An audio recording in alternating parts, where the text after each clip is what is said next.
The Rehearse veteran battle on the Art of War server of Immortal Conquest is down to its last 2 weeks of battling. No one has reached and taken Delphi yet. There is still fighting between the factions, so here's a recap of what happened last week.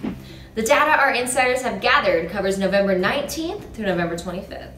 1st Vet Division has really been building up their influence, racking up 531,340 influence at level 37.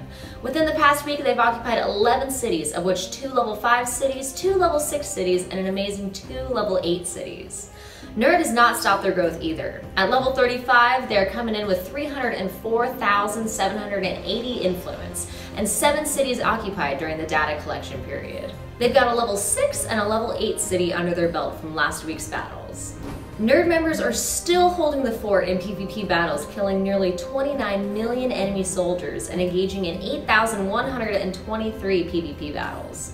Vets aren't far behind, with nearly 28.5 million enemy soldier kills and 6,793 PvP battles on record.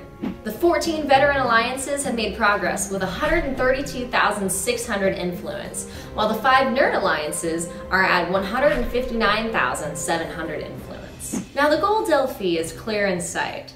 Will both factions reach it? Will either have the chance and ability to take it? Previously, it seems as though there were a lot of internal struggles, betrayal, and intelligence leaks from the nerd side, which benefited the vet faction. However, this past week, vets have had some internal shakeup as well, with one top officer leaving the faction and another getting caught divulging confidential battle info to the nerds. The top officer that left the Vet Alliance was immediately targeted and occupied by 1st Vet Division and is now planning to make a comeback. We're all sitting on the edge of our seats waiting to see what will happen in the next 2 weeks. Day 6. Rehearse for battle, build an elite army. Other than occupying territories, you can also use the drill system to obtain resources. When you have completed the course on the drill system, you can freely experience the drill yourself. The enemy inside is stronger, so you'll need to put some effort into your gyro grouping. Drill and gyro grouping. When choosing which gyro to mix and match for the optimal combination, there are a number of considerations to make: realm, class, attack range, and skill range. Realm. At the level cap, the temples will add the following to the realms: 3 for the same realm, plus 10% to attack, speed, defense, and spirit. 2 for the same realm, plus 8% to attack, speed, defense, and spirit. When they're all from different realms, there is no bonus. The 10% is applied directly to all 4 attributes and thus has a huge impact on your battle performance. Especially for a legendary gyro, the impact of a plus 10 or 8% will be even more significant after a successful raid. Therefore, when you assign a gyro, the basic principle is to first group those from the same realm. Classes.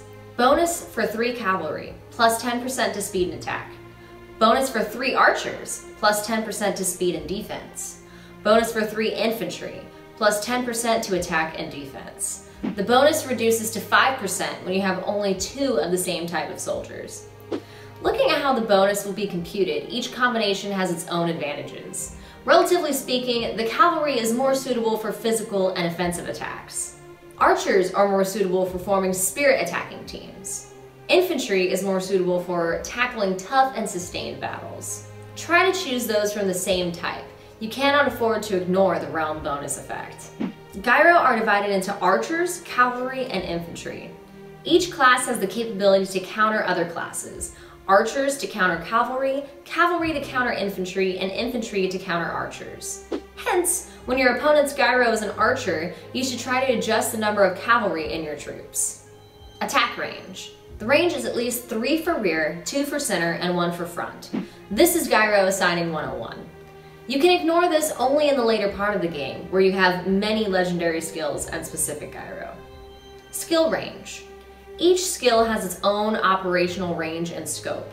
If you're not careful, you'll end up in situations where you can't defeat the other party, or your skill can only hit one enemy, and you suffer heavy losses because of your oversight.